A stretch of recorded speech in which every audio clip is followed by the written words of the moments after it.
एकनाथ शिंदे हे नाराज असल्याचं कळतंय।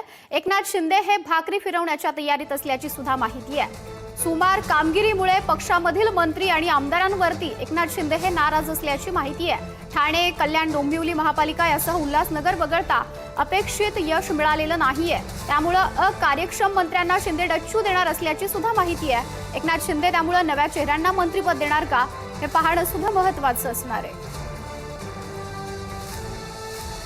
याबाबत अधिक जाणून घेऊयात। प्रतिनिधी पंकज दळवी आपल्याशी जोडले गेलेले आहेत। पंकज, एकनाथ शिंदे त्यांच्या निवडणुकीच्या काळामध्ये अकार्यक्षम असलेल्या मंत्र्यांवरती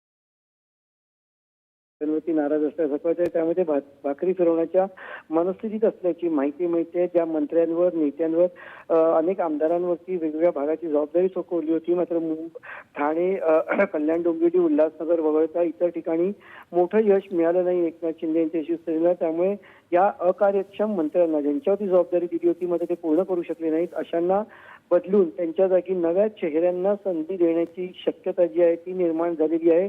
मंत्र्यांना निवडणुकीच्या पूर्वी, नगरपंचायतीच्या परिषदेच्या निवडणुकीच्या आधी आणि महापालिकांच्या आधी अशी स्पष्ट ताकीद जी आहे ती देण्यात आली होती, मात्र तरी सुद्धा अनेक ठिकाणी मंत्र्यांकडनं अपेक्षित रिझल्ट मिळाला नाही। त्यामुळे एकनाथ शिंदे नाराज आहेत आणि ते भाकरी फिरवण्याच्या तयारीत असल्याची माहिती मिळते।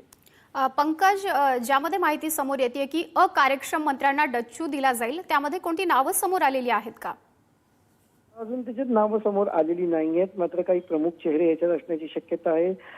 त्यांना डच्चू दिला जाईल। त्यांच्या कामाचं मूल्यमापन जे आहे ते केलं जातंय। कुठल्या मंत्र्यांकडनं किती परफॉर्मन्स दिला, विधानसभेला किती मतं होती, लोकसभेला किती मतं होती, त्याच्या तुलनेत महानगरपालिका आणि इतर नगरपंचायत परिषदेच्या निवडणुकांमध्ये त्या भागामध्ये काय परफॉर्मन्स होता, सगळ्याचं मूल्यमापन जे आहे ते सुरू आहे। मात्र एकनाथ शिंदे कडक कारवाई किंवा कडक भूमिका घेण्याच्या मनस्थितीत असल्याचं समजतंय। हो पंकज, धन्यवाद दिलेल्या या सर्व माहितीसाठी।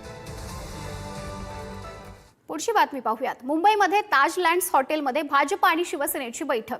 पालिकेमधील सत्ता स्थापनेसाठी थोड्याच वेळात बैठक सुरू होणार आहे। शिवसेना सरचिटणीस राहुल शेवाळे आणि भाजप मुंबई अध्यक्ष अमित साटम यांच्यामध्ये चर्चा होणार आहे। बैठकीला प्रभाकर शिंदे आणि शीतल म्हात्रे या सुद्धा उपस्थित राहणार असल्याची माहिती आहे। मुंबईमध्ये ताज लँड्स हॉटेलमध्ये ही बैठक पार पडणार आहे।